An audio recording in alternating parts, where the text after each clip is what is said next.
All right, tonight's study is the book of Ezra. The book of Ezra. Before we get into the book itself, there's some background stuff that we need to understand, and kind of helps us in interpreting and understanding Ezra. As we wrote, number one, the relationship of Ezra, Nehemiah, and Esther, those three books. And there is a relationship. Ezra deals, as we wrote letter A, deals with the rebuilding of the temple and the reinstitution of the law. And so that'll be vitally important. Nehemiah, letter B, covers the rebuilding of the wall that is around Jerusalem. And then letter C, Esther, covers the children of Israel, Judah. Don't get them confused. I mean, Israel is gone. Now it's still Judah, but they refer to him as Israel, who are staying back during the captivity, especially when Ezra and the Nehemiah group is coming to Jerusalem. They are staying there. Roman numeral 2 is the historical matters pertaining to Ezra, and really Ezra, Nehemiah, and Esther. As we wrote, about 50 years after the fall of Jerusalem and Judah, the Jews came under the rule of Persia. And there's a couple of books, and we're going to talk about those. But remember, if you've read through Daniel, especially the first 6, 7 chapters, it deals with the historical part of that, how there's Nebuchadnezzar, and then his son, and then Darius. There's the Medes and the Persians. That's who is taking over the Babylonians. The Persians conquered the Babylonians, who had been Judah's masters. Persia took over all the Babylonian subjects, including the Jews, and in 538 BC, Cyrus issued a decree permitting and encouraging all people in exile to return to their homeland. The Jews were not the only ones that Babylon conquered, and not the only people that were in captivity in Babylon. The Jews were part of that, but there were other nations and other peoples that were part of that. So when Cyrus comes on the scene, he basically says, go back. It does sound like he says to the Jews, he says, hey, go back and pray to your God. And it sounds like, hey, he might be a believer, but he's not. He's doing this with all the gods that are around. And he's basically saying, you go back, you pray to your God that I might be prosperous, that I might be still in control. And so he wasn't saying, hey, I believe your God is the one true God and the only God. No, you're just one God. That's just one God and many other gods from all the other nations. But he does let them go back. And that is still now according to God's plan. So that's kind of the historical matters behind it. Number 3, or Roman number 3, is the introduction to the book itself, to the book of Ezra. Ezra continues the Old Testament narrative of 2 Chronicles by showing how God fulfills his promise of return of his people. This is after the captivity. Some 70 years after the exile of Judah, they were now allowed to go home. A few exiles went back under the leadership of Zerubbabel, and you'll hear a bit more about that when we get into more of the text. And then they went back to rebuild the temple. Ezra leads another group, smaller group than the first one, and he goes back to reestablish the law. And sandwiched in between Zerubbabel and Ezra is some 60 years. So it's not like, hey, this group goes back 1 month and the next month somebody else goes back. There are some times that goes back. And it is during this time that Esther lives and rules as queen in Persia. It is solely the return of the southern kingdom, Judah. And there are several reasons for that. The people of the northern kingdom, known as Israel at that time, never returned from their Assyrian captivity. And there are really 4 reasons, really 3 reasons for them. And the 4th one is kind of the reason why Judah comes back. Number 1 is that Israel, to the 10 tribes of the north, they had no survivors of the royal dynasty. So whoever was the king, they just didn't have anybody that could go back and say, hey, you're going to be king over us. Number two, there should be no spiritual leadership to preserve their religion. And again, their religion was a false religion, but even in that false religion, there was no leadership. So they could go back and continue worshiping the false way, but still they didn't have any. Number three, they lost their racial purity by intermarriage. And then fourth reason is because Judah had all of those things. They had purity of race. They had survivors of the royal dynasty. They had spiritual leadership, the Levites and the temple. And so they had all of those things. So they are the ones that are being rescued and coming back to from exile. Well, Israel, the 10 tribes of the north, do not. Number four, the writer of Israel, we believe, Ezra, is Ezra himself. Now, there's nothing in the text that says, hey, this is me and I'm writing this. This is by my hand. There is no specific mention that he is the writer, but he is, according to Jewish tradition and also Christian tradition, he is the author of that. We also see in the book from chapter 7, verse 28 to chapter 9, verse 15 are written in first person as if this is Ezra speaking this or writing this. So it's from his point of view. The name of Ezra, letter B, means Jehovah helps. And it's not a question of Jehovah, it's a kind of a declaration that he does help. And that letter C, his role. Number one is a scribe, and we find that in chapter 7 and verse 6. And then also as a priest, chapter 7, verse 11. So those are giving us instructions about who he is. So a brief outline, really just two things. There is the restoration or return of Zerubbabel, as chapters 1 through 6. And then there is the restoration or return of Ezra, chapter 7 through 10. So let's look a little bit deeper now. In the restoration of Zerubbabel, the restoration, letter A is their release. Their release from captivity. The Lord moved Cyrus, who's the king of Persia, to allow the Jews to go home. And again, not just the Jews, but all the people who were under their control. And he does give them specific instructions. Go home, rebuild your temple, offer your sacrifice, and you ask your God to bless me, to kind of take care of me. So it's the release, their release. Letter B is their response. Cyrus lets them go. This is how they respond. About 50,000 Jews took advantage of that opportunity of going home. Zerubbabel was the leader, and we also know that the temple that is being redone is called Zerubbabel's temple. He was the grandson of King Jehoiachin, and he is a descendant of King David.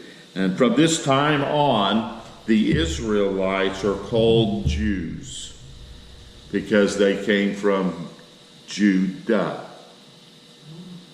So if you've ever wondered why we call them the Jews, that's why they were Judites.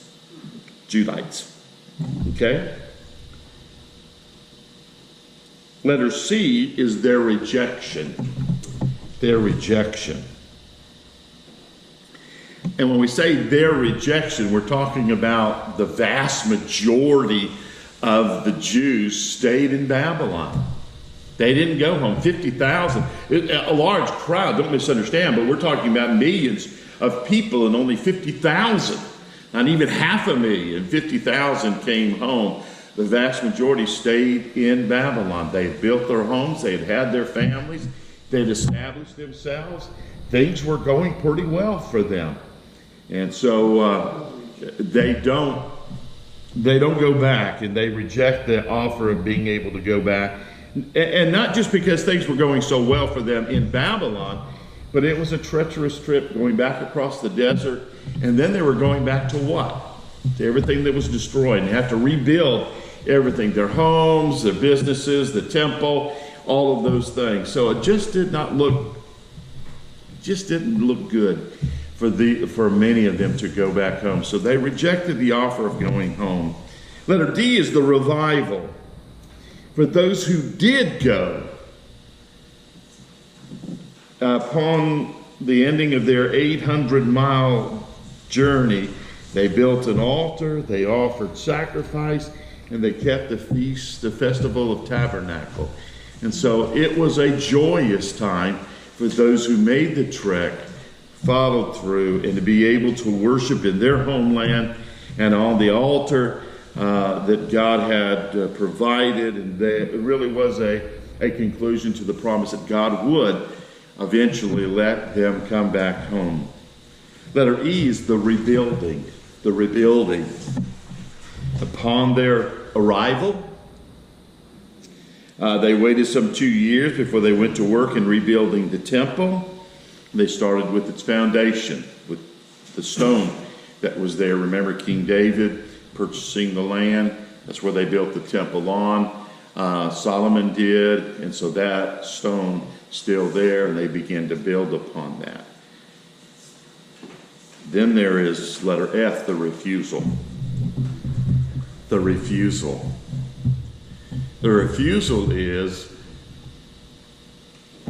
remember when we talked about how that a nation comes in, takes a captivity, they leave sometimes the poorest of the people there, and then other nations that they had conquered, they'll deport them and put them with those people to kind of help raise the grain, do those kinds of things, supply back to that conquering nation.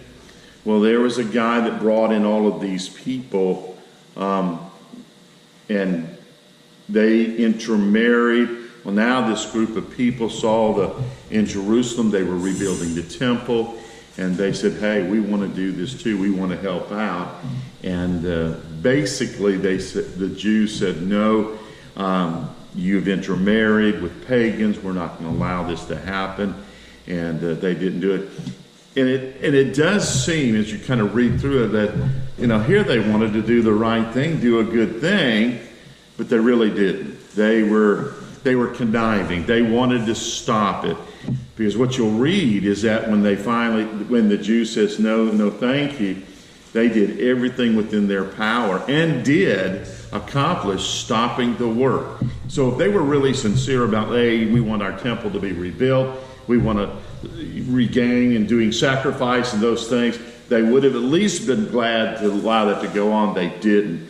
They wanted in on doing the construction to thwart the Jews in being able to do it. Remember, all of these Jews, some 50,000 of them, come back.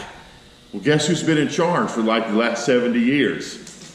Well, they don't want to give up their land either. They don't want to give whatever they think that they've accomplished. And all of a sudden these Jews come in, Jewish people, 50,000 of them, and they don't want to have anything to do with it. So they're not really sincere in saying, let us help build it. They wanted to thwart it, and they do. And so they do things, write letters, and talk about how they're really trying to establish their own nation again and against the Persians. And because of that, the temple rebuilding stops for some 15 years. Okay, so which is an important point, which we wrote there. Note that the two prophets on the scene during this time was Haggai, and then Zechariah. And you'll see their names in Ezra chapter 5, verse 1 and chapter 6, verse 14. That's important so that when you get into these, what we call the minor prophets, where Haggai and Zechariah are their prophecies, you need to understand what's happening in Ezra to understand it. And it also helps in looking at what they did to help understand what's happening in Ezra. Okay? Because one of them, and I forget which one right now offhand, one of them kind of complains, you built your paneled houses and you're doing everything nice, and you've got your homes built, but God's house, the temple, is still in rubble. Why? And they are complaining, well, you need to understand, we just can't do it, and we don't have the resources. But you have the resources to build your own home. And so Haggai, or Zechariah, I think it's Haggai, he's the one that says, this ought not to be, and kind of, hey, gets them started doing that.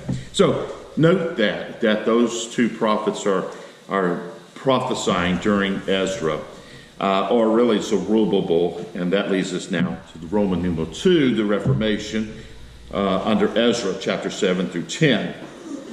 This is the second wave, as we wrote letter A, of people that come from Babylon to Jerusalem, Judah, and they're led by Ezra.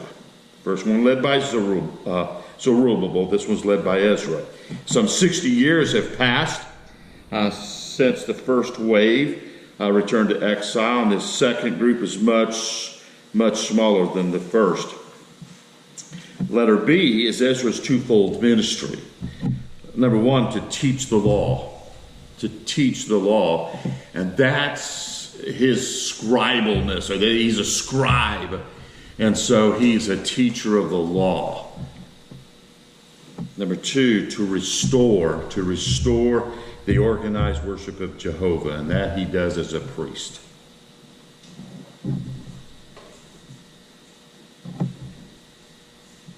In chapter 10, verses 10 through 17, there is a problem of intermarriage. This is somewhat, I don't say controversial. It can be from our perspective as we look back and then we think about our lives and go back and look at theirs, what's happening. They are intermarrying. They are intermarrying with pagan women. And remember, that was part of the problem with Zerubbabel, and the reason why they didn't want this group of people, who later become the Samaritans, to help them rebuild the temple. But now some 60 years have passed, okay? So these who first came back in that first wave under Zerubbabel, they're intermarrying with pagan women, and so now we have a problem. And they are looking at restoring the law, doing the right thing, coming back to God and doing that. And there are certain people who can work on the temple, who can do the restoring of Jerusalem, but because they are married to pagan women, they have, in a sense, disqualified themselves.